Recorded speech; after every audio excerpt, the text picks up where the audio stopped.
ವಿಶೇಷವಾಗಿ ಬಡವರ ಬಗ್ಗೆ ಕಾಳಜಿ ಇಟ್ಕೊಂಡು ಯಾವುದೇ ವರ್ಗ ಆಗ್ಬೋದು, ಇದರಲ್ಲಿ ಜಾತಿ ಅಡ್ಡಿ ಬರಲ್ಲ.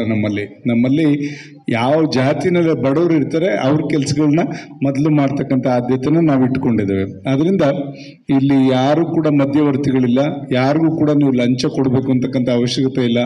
ಆ ನಿಟ್ಟಿನಲ್ಲಿ ತಹಸೀಲ್ದಾರ್ ಅವರು ಮುಕ್ತವಾಗಿ ತಮಗೆ ಅವ್ರು ಹೇಳಿದಂಥ ಮಾತಲ್ಲಿ ಅವರು ಮುಕ್ತವಾಗಿ ಹೇಳಿದ್ದಾರೆ, ನೀವು ನೇರವಾಗಿ ಬನ್ನಿ, ನಿಮ್ಮ ಕೆಲಸ ಏನಿದ್ರು ಅಂತಕ್ಕಂಥದ್ದು ದಯಮಾಡಿ ಇದನ್ನು ಉಪಯೋಗಿಸ್ಕೋಬೇಕು. ನಾವು ಪ್ರತಿ ವಾರ ಮಾಡಿದಂಥ ಸಂದರ್ಭದಲ್ಲಿ ನಾವು ನೋಡ್ತಾ ಇದ್ದಿದ್ದು 80 ಭಾಗ ಬರೀ ಕಂದಾಯ ಇಲಾಖೆ ಸಮಸ್ಯೆಗಳೇ ಬರ್ತಾ ಇದ್ದಕ್ಕೆ ಅದನ್ನು ತಹಸೀಲ್ದಾರ್ ಅರ್ತು ಇಲ್ಲ, ನಾವೊಂದು ಅದಾಲತ್ಗಳನ್ನ ಮಾಡೋಣ, ಜನಗಳ ಸಮಸ್ಯೆ ಏನು ತಿದ್ದುಪಡಿ ಇರ್ಬೋದು, ಪಾವತಿ ಖಾತೆ ಇರ್ಬೋದು, ಬೇರೆ ಪೆನ್ಷನ್ಸ್ ಇರ್ಬೋದು, ಇವೆಲ್ಲದನ್ನು ಕೂಡ ಇಲ್ಲೇ ಪರಿಹರಿಸ್ತಕ್ಕಂಥದ್ದು ಮಾಡೋಣ ಅಂತಕ್ಕಂಥದ್ದನ್ನ ತಹಸೀಲ್ದಾರ್ ಅವರು ಒಂದು ದಿಟ್ಟ ತೀರ್ಮಾನವನ್ನು ತಗೊಂಡು ಇವತ್ತು ಒಂದು ಉತ್ತಮ ರೀತಿಯಲ್ಲಿ ಕಳೆದ ಒಂದು ತಿಂಗಳಿಂದ ನಾವು ಸುಮಾರು 944 ಜನಕ್ಕೆ ಪಾವತಿ ಖಾತೆ ತಿದ್ದುಪಡಿ ಇದೆಲ್ಲದನ್ನು ಕೂಡ ಇದೇ ವೇದಿಕೆಯಲ್ಲಿ ಮಾಡಿದ್ವಿ.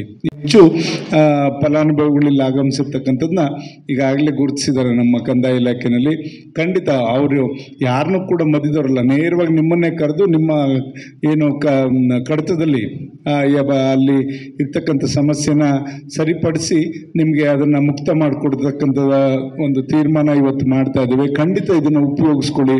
ಇದು ಒಂದು ಒಳ್ಳೆ ರೀತಿಯಲ್ಲಿ ನಮ್ಮ ಕಂದಾಯ ಇಲಾಖೆಯಲ್ಲಿ ಇರ್ತಕ್ಕಂಥ ಸಮಸ್ಯೆಗಳನ್ನ ಹೋಗಲಾಡಿಸ್ಲಿಕ್ಕೆ ಇದೊಂದು ವೇದಿಕೆ ಆಗಿದೆ.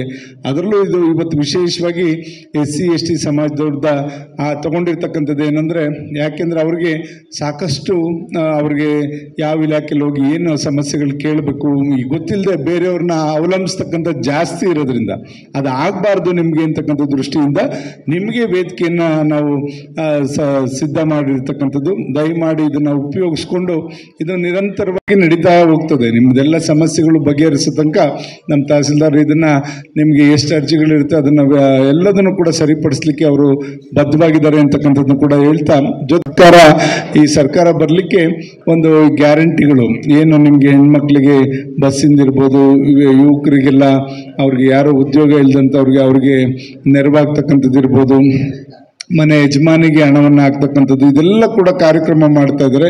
ಅದೆಲ್ಲದನ್ನು ಕೂಡ ಪರಿಪೂರ್ಣವಾಗಿ ನಮ್ಮ ತಾಲೂಕಿಗೆ ಎಷ್ಟು ಜನಕ್ಕೆ ಅದು ಅವಶ್ಯಕತೆ ಇದೆ ಅದೆಲ್ಲದನ್ನು ಕೂಡ ಒದಗಿಸ್ಕೊಡೋಕ್ಕೆ ನಾವು ಕೂಡ ಬದ್ಧವಾಗಿದ್ದೇವೆ. ಸರ್ಕಾರ ಯಾವುದೇ ಇರ್ಬೋದು, ಸರ್ಕಾರ ಕೊಟ್ಟಂಥ ತೀರ್ಮಾನಗಳಿರ್ಬೋದು, ಆದೇಶಗಳನ್ನ ನಾವೆಲ್ಲರೂ ಕೂಡ ಪಾಲಿಸಿ ಸರ್ಕಾರದ ಒಂದು ಯೋಜನೆಗಳೇನಿದೆ ಅದೆಲ್ಲದನ್ನು ಕೂಡ ಜನಕ್ಕೆ ತಲುಪಿಸೋದ್ರಲ್ಲಿ ನಾವು ಬದ್ಧವಾಗಿದ್ದೇವೆ ಅಂತಕ್ಕಂಥದ್ದನ್ನ ನಾನು ಹೆಮ್ಮೆಯಿಂದ ಹೇಳ್ಕೊಳ್ಳಿಕ್ಕೆ ಬಯಸ್ತೇನೆ.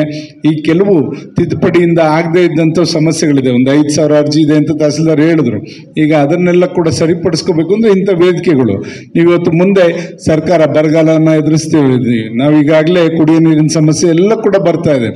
ಅದರಿಂದ ನಿಮಗೆ ಸರ್ಕಾರ ಬರಗಾಲದ ನೆರವನ್ನು ಕೂಡ ರೈತರಿಗೆ ಕೊಡ್ತಾರೆ, ಎಕರೆಗೆ ಇಷ್ಟು ಅಂತಕ್ಕಂಥದ್ದನ್ನ ಫಿಕ್ಸ್ ಮಾಡ್ತಾರೆ. ಅದು ಮಾಡಬೇಕು ಅಂದರೆ ನಿಮ್ಮ ಆಸ್ತಿ ನಿಮ್ಮ ಹೆಸರುಗಳಲ್ಲಿ ಇರಲೇಬೇಕಲ್ವಾ. ತಾತ ಮುತ್ತಾತನ ಹೆಸರಲ್ಲಿ ಇನ್ನೂ ಕೂಡ ಇರ್ತಕ್ಕಂಥ ಹಲವಾರು ಕುಟುಂಬಗಳಿದೆ. ಅದೆಲ್ಲ ಸರಿಪಡಿಸ್ಕೊಂಡು ಆನ್ಲೈನ್ ಇವತ್ತಿಗೆ ಹೆಂಗಿದ್ದೀರಾ, ನೀವು ಯಾರು ಇದ್ದೀರಾ ನಿಮ್ಮ ಹೆಸರುಗಳಿಗೆ ಆಗೋವಂಥದ್ದು ಆಗಬೇಕು.